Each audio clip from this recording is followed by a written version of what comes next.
Hi everybody. We're going to start the week 7 video. There's a part 1 and a part 2. We're looking at the chapter on health, healthcare, and disability. Now when we're looking at this video, when we're looking at this chapter, we're going to look at the first part. We're going to look at what are the definition of health and medicine. As much as we know what this generally means, the health definition has altered some over the years. However, we're going to look at those definitions, and then we're going to look at the sociological perspective on health and medicine, and this is going to be looking at the different theorists, functionalist, conflict, feminists, symbolic interactionist, and postmodern. And then we're also going to look at the social factors that affect our health. Most notably, but not exclusively, will be age, sex, male or female, which is more affected by what kinds of conditions, and social class, where we are on the economic scale. And then lastly, we're going to touch base on disability. What is it? How does it affect our lives? So some of the questions that we can ask. Now, this first part of the questioning I might ask you to sort of get a perspective on will be, what is the effect has HIV and AIDS had on health and global populations? And why is HIV and AIDS referred to as a global or a human problem? Now, in the beginning part of your chapter, there's a section just on that. Now, because it's in slightly older text than what current data is, I have posted in week 7 a Hans Rosling video on HIV with more current data, a HIV chart, and I revisited or reposted the PowerPoint from the Gapminder site on life expectancy to give you a heads up about how it's calculated and to get a better understanding of it, because it applies to this particular chapter as well. So, read the chapter, particularly touch base on that, HIV and AIDS issue, but also look at the video posted in the document. Now, in addition to sort of HIV and AIDS issue, in what ways do sociological factors influence health and disease? So the issues of age, does it affect how we are affected by health and disease and disability? Sex and social class. How do the functionalists, the conflict theorists, symbolic interactionists, feminists, how do they view these issues differently? And what are some of the consequences, of disability? How does it affect people's lives in real terms? And that's kind of what we're going to touch on in in part 1 in week 7 here. So let's get at it. Good luck, everybody. Okay, what we're going to start with before I get off into the definitions, we'll be looking at that first part of the chapter, as I mentioned in the part 1 introduction, looking at the HIV and AIDS issue across the world. And you look at this, so it gives you the 2009 statistics of HIV positive people in the world.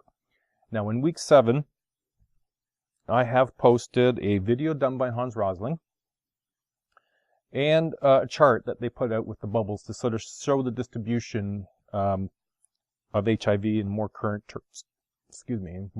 terms. Okay? So let's begin now with what are the definitions that we can look at. And when we talk about health, health is considered a state of complete physical, mental, and social well-being. Now, this is a departure from how health had been defined before, which was essentially the absence of illness.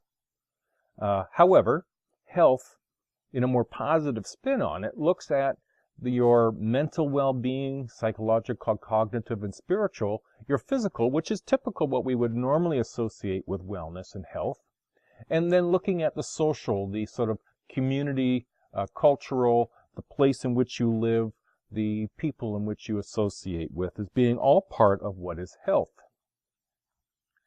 Now, if we start looking at what is medicine, it's the institutionalized system for scientific diagnosis, treatment, and the prevention of illness. Now, you notice that medicine, of course, is still in the prevention or the diagnosis of, or in the absence of health, you have illness. And so it's the systemization, it's the institutionalization. We have the institution of the family, we have the institution of politics, we have the institution of government, of education, of religion, and we have the institution of healthcare, of medicine, where we have hospitals and they have a huge impact on our lives. And the outside pressures have pressures being brought to bear on the institution itself. And so when we think in regards now to what is the health care, it's any activity that's intended to improve health. So health care, although it sounds, in terms of how it was being used, in terms of how I put it out there, was kind of like the healthcare system. Health care is really more about the kinds of things that we do to take care of ourselves, to improve our health, the activities, the things that we put into our body, the activities that we do to increase our health are all about what is health care. Now, when we consider also the thing that we know as preventative medicine, this is medicine that emphasizes a healthy lifestyle in order to prevent poor health before it occurs. So health care and preventative medicine can go hand in glove, if you will. Now, what we're going to do for the next few little bit here is look at the theory or theorists, if you will. We're going to touch base with functionalists, conflict and symbolic interactionalists, conflict, as I said, postmodern, and the feminist theories. And these are the ones that we're going to look at and explore in its relationship to health, healthcare, and disability. So the first one we'll start with is functionalism. And here what we are looking at, Talcott Parsons is the guy who had a big impact on the direction that functionalists took, and not exclusively, but in looking at health. And it viewed illness as a dysfunction for the individual and society. Now remember, functionalists view things as having parts, and all the parts need to work well together. So all those parts need to function well together, and change in society changes very slowly. It's a very traditional sort of view. Men and women need to hold particular roles in order for the family to work and function properly. And so when we look at illness as a dysfunction, it affects the way that individuals can carry out their roles, and it affects both the individual in the family. If a family member has an illness that's serious, then it affects the function of that family. If a lot of families have a health problem, it affects families in society, where how the family contributes to society is now negatively affected. And therefore, illness as a dysfunction affects both the individual, you and I, as well as society and how it can impact society. Many of you aren't old enough to remember the SARS event that occurred 15 years ago, but it affected societies quite significantly in terms of the amount of travel you could do, who you could associate with, whether or not you were going to be quarantined. And so it's viewed as a dysfunction. Now, another element that they bring up are these things about what we call roles. So one of the things that they talked about is the sick role concept. And so the sick role concept is the patterns of behavior that are defined as appropriate for people who are sick. So on the left, these are people who are typically, sick. They have the symptoms of illness. They stay in bed. Whereas the one on the right, maybe not so much. We've all probably called in sick before and aren't really sick.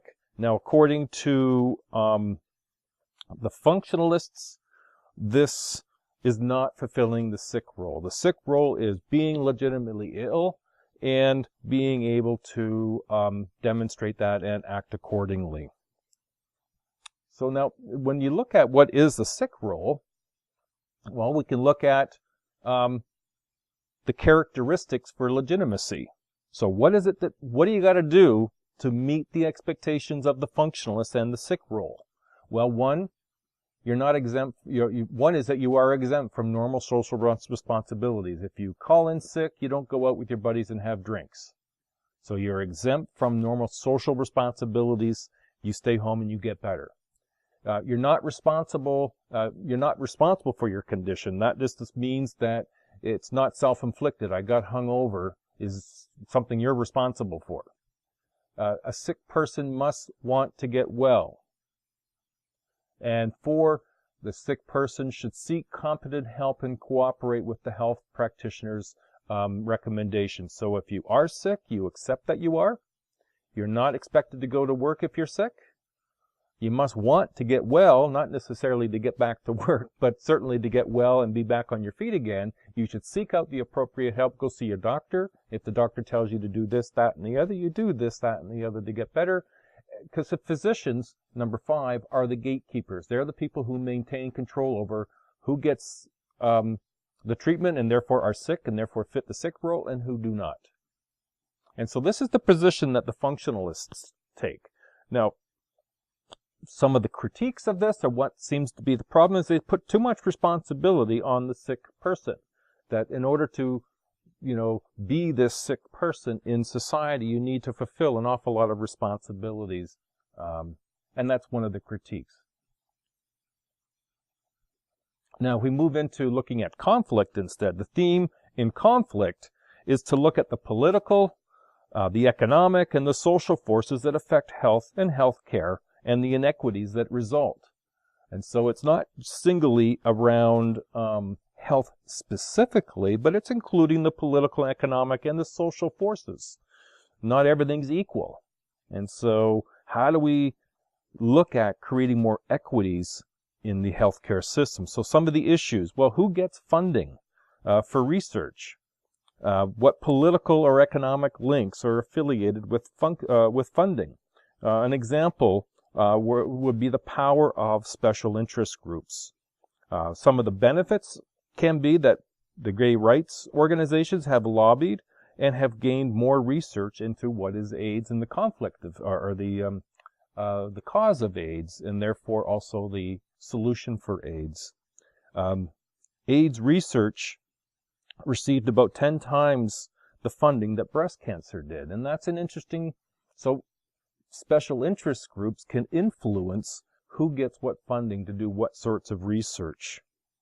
Women and breast cancer, some of the successes as the mortality rates are due to breast cancer has even started to decline with when research has started to be delved into. So one of the things that comes into conflict is the relationship between health and wealth. The theory generally supports if you're wealthy, you're also healthy, because you can afford to pay for the additional health support and health care that you might need that others can't afford and don't get. To feminists. Now, feminists, as you remember, are related to conflict, and they look at inequities, the separation. Now, the conflict looks at the separation between the haves versus the have-nots. Feminists look at the separation between men and women.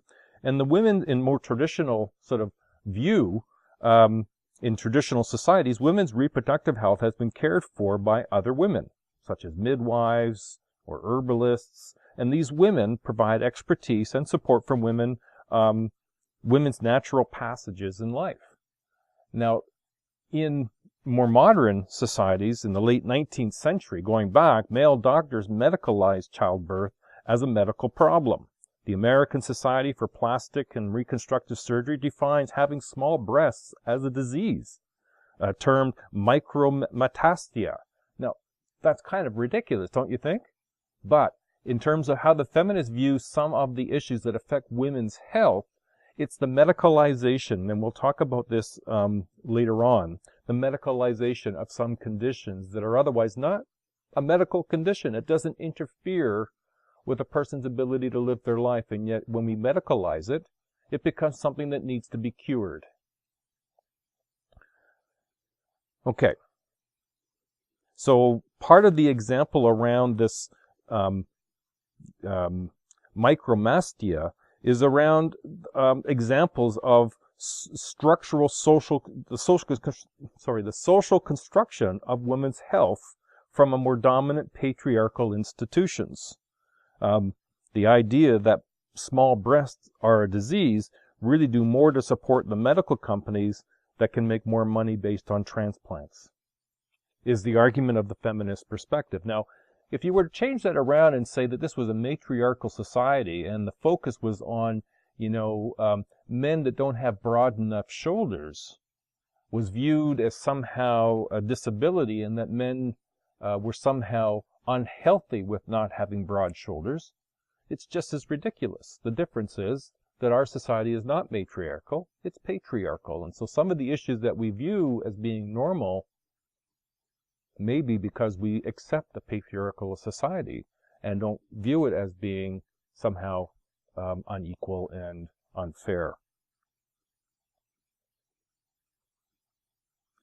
When we look at symbolic interactionist, and remember, this is the only theory or theorist group that looks at the micro level of why things have meaning the way that they do. They look at the face-to-face dynamics, the way in which we communicate to one another, because from their focus, the meaning of illness, how is it not only a physical condition, but it's also socially constructed.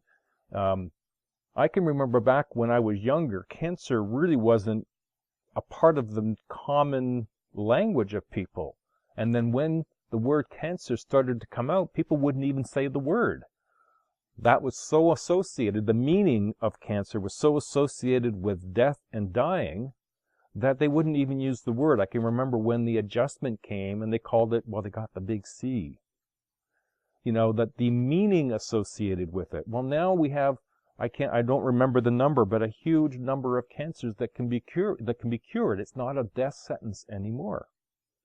And that's all about the socially construction of what's important. So the example that's used in your text is about AIDS. Those suffering from the disease are more likely to be blamed because of close connection to either homosexual sex, intravenous drug use, or promiscuous heterosexual sex.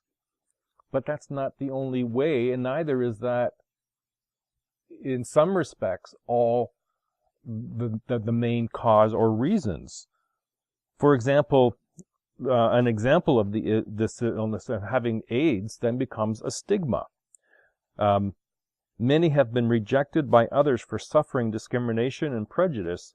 The opposite example is Sister Mary and Mother Teresa of Calcutta has many centers worldwide that care for AIDS victims, and we might view her in a positive way in the work that she does, but the people who are suffering get viewed in a different way. So this is where we can introduce this social definition of health and wellness and look at this process called medicalization.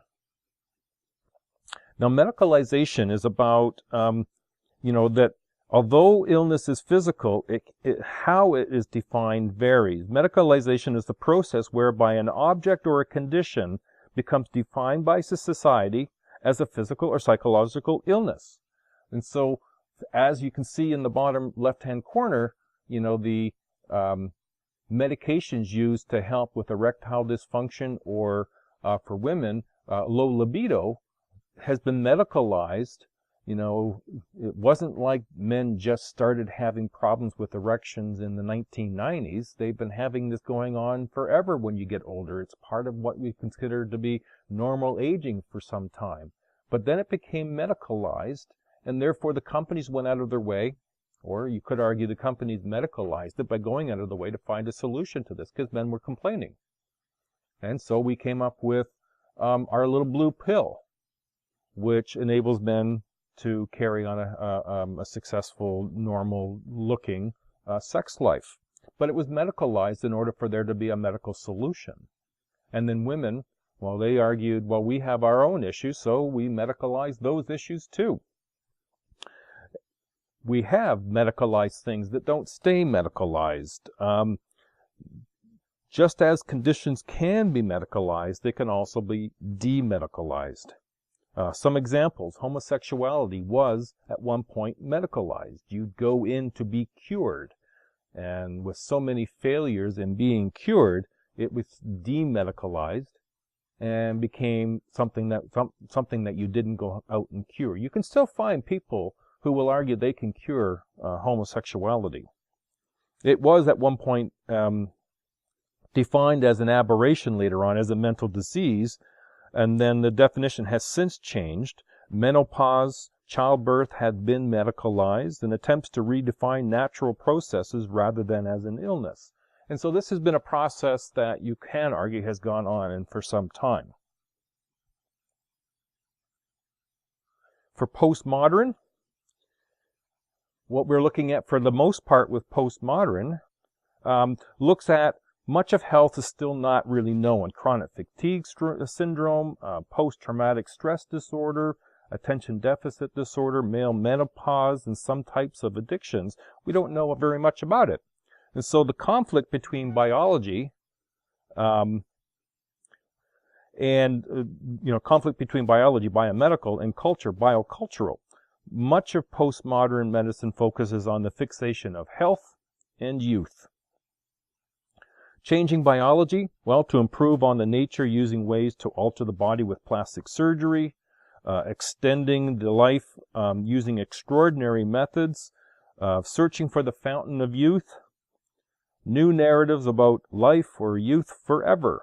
This narrative is incomplete and the evidence is opposite to the perception. So for postmodern, they view that part of how we try to explain our health is in an unrealistic terms, and that we're bound to fail.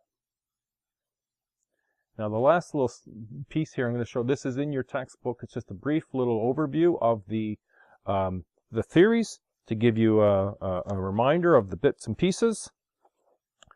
Now we're going to move into looking at some of the social factors of health. And as I mentioned in the introduction, we're going to look at age, sex, and social class. So when we think in terms of age, 65 is the big thing. As we age, our health levels decrease, and after the age of 65, that seems to be a magic number, rates of chronic illness and mortality increase rapidly.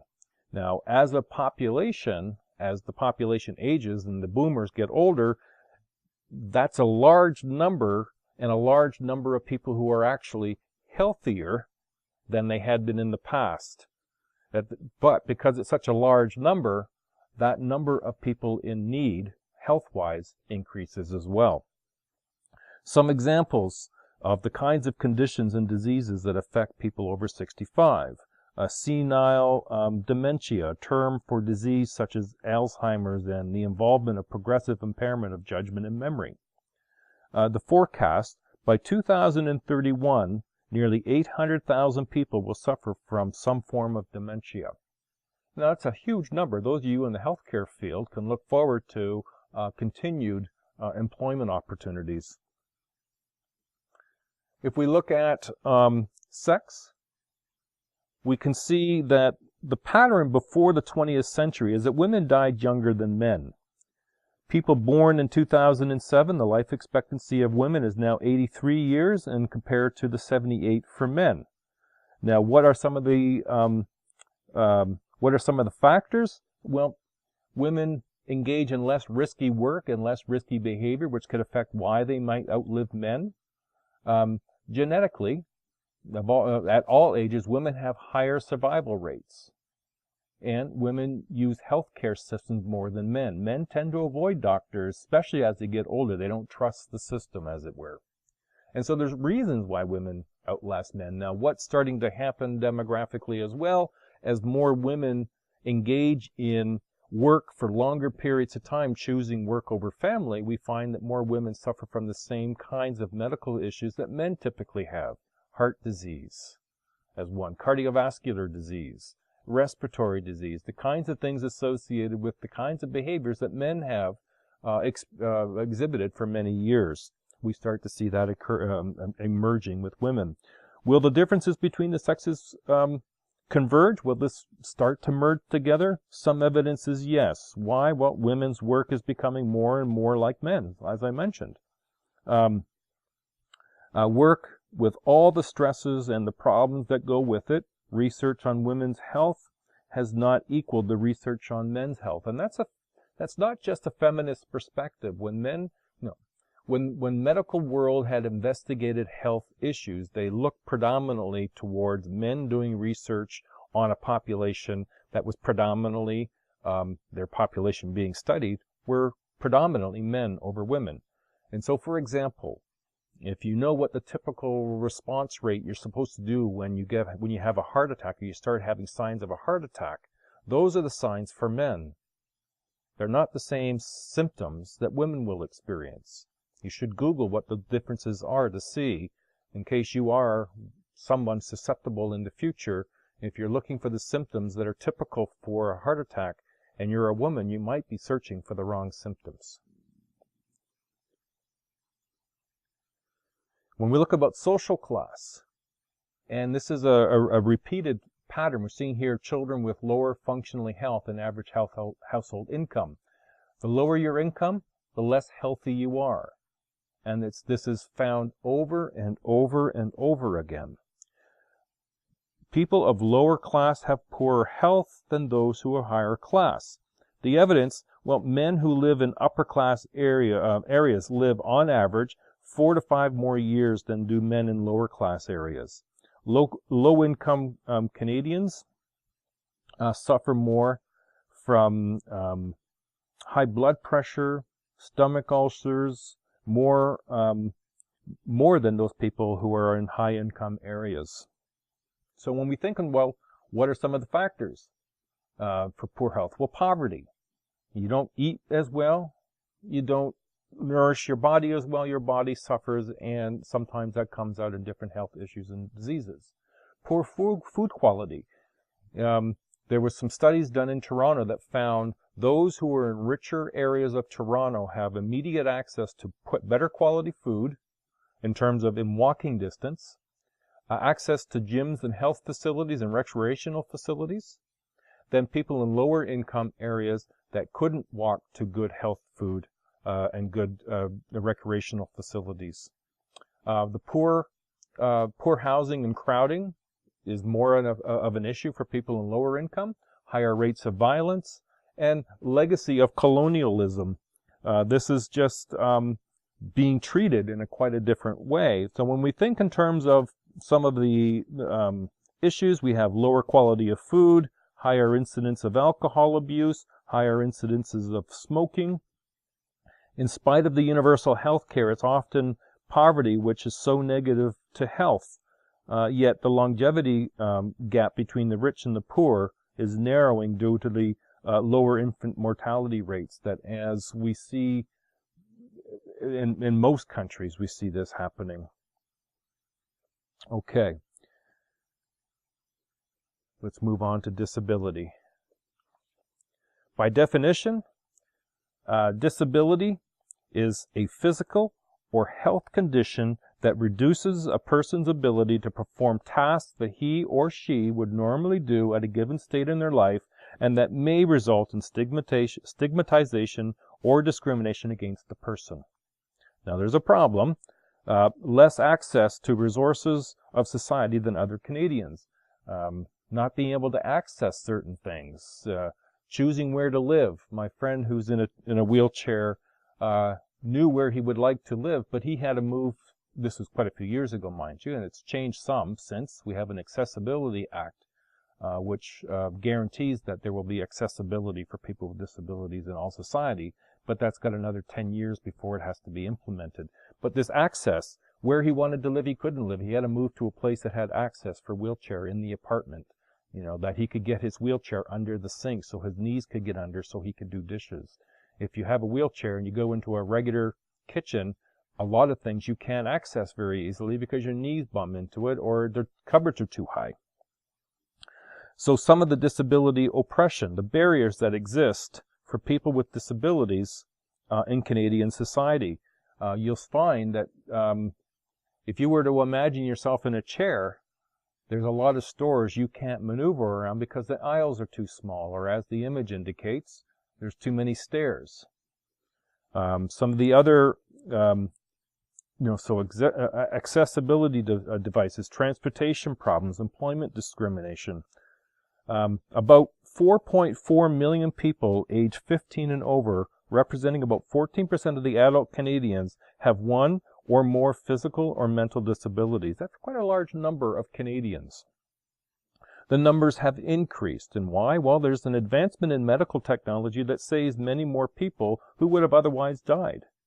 And as more people live longer, they are more likely to experience diseases that disable them. So persons with severe disabilities from birth are more likely to live and live longer than they did in the past.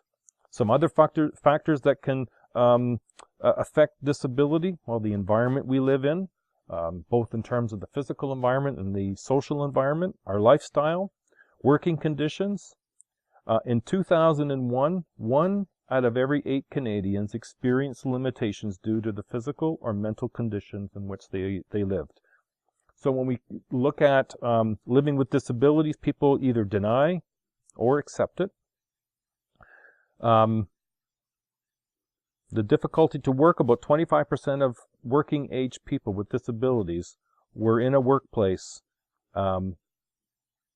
We see that more people with disabilities are working. They're working in a variety of different things, but these things aren't equitable as of yet. There's many people with disabilities who can't work or are not working. Opportunities just aren't available. Now, when we consider the theorists and their view, while structural functionalists view that there's a medical model and disability is a deviance or a dysfunction, and it doesn't help or serve society, aside from, and here's the only positive way that structural functionalists view it, that if there is disability, it creates employment for people to support those individuals who are disabled. And so that's a benefit, if you will, but it's a dysfunction to society. Symbolic interactionalism, they look at role ambiguity, what I'm supposed to do, and what that means is if I'm supposed to be a worker and I'm not a worker, or if I'm supposed to be a worker and I'm working but not doing everything I'm supposed to do, it's unclear, and it creates ambiguity. With lost or never gained roles, my friend who's in a chair hasn't been able to work for other people because of his limitations. He has created his own employment, and that's made some difference. But it's been a lot with the social environment and people that he's associated with. And then you look at conflict, disabled people are members of a subordinate group, and disabled people have fewer accesses to positions of authority and power and control, and therefore are going to be disadvantaged more so in society. All right, I hope this was helpful. This has been a fairly lengthy part on part 1, but it's a good topic and it has global implications, and we'll check some of that out in part 2. All right, everybody, carry on the good work.